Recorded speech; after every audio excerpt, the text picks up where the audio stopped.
Well, the pandemic and widespread retirements have created a challenging situation for school transportation. So this morning, our Mike Holden is live at the Akron Bus Garage with how area districts are working through this shortage. Good morning, Mike.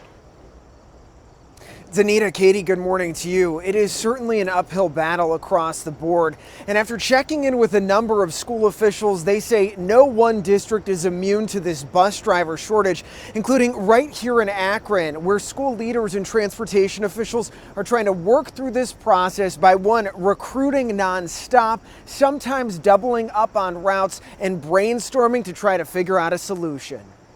Bring it on, let's do this. With school officially in session for most kids, parents are expressing growing concern over school buses like this being forced to sometimes sit empty and in park. Oh, it's a sticky situation. From the Parma City School District, we can't afford to lose a whole lot more, obviously. Actually, even one or two more would put us into a pretty critical position. To Akron Public Schools. We're down 22% on our regular drivers. I do like to run about 80 buses, 80 routes.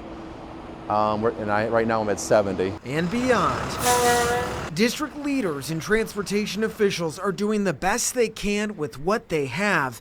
And in this case, it's less school bus drivers. We have enough drivers to cover the routes. The problem is, though, we don't have enough sub-drivers. Akron's currently down 60% on substitute drivers, so when someone calls out, what happens, unfortunately, is we call it doubling up. All right, so a bus is used to going out and doing two routes, okay, two runs. Now they might have to throw another one on. The pandemic prompted retirements and created health and safety concerns for many aging drivers across the area. Many districts are now going to the state minimum, which means only kids who live more than 2 miles from their school between K through 8 can take the bus. Parma City School Superintendent Charlie Smilak says like districts across the country, they're constantly recruiting and trying to bump up pay. The only variable we can really adjust is compensation, and that's something that we're looking at doing right now. And many districts are admittedly competing with corporate giant Amazon. They tell News 5 the delivery service enticed their drivers because they offer full-time hours, pay more, and the drivers can easily navigate the big delivery trucks.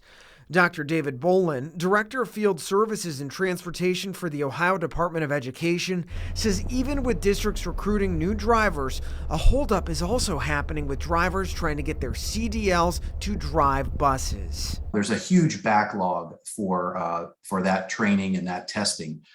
So that's holding up if there are candidates.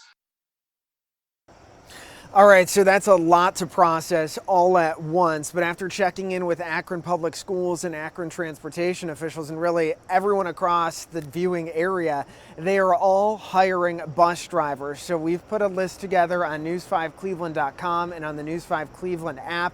Click on there. You can apply pretty much all over the place. All of these locations are willing to waive any additional charges because they say this is a desperate and dire situation. And Danita, the kids have to get to school.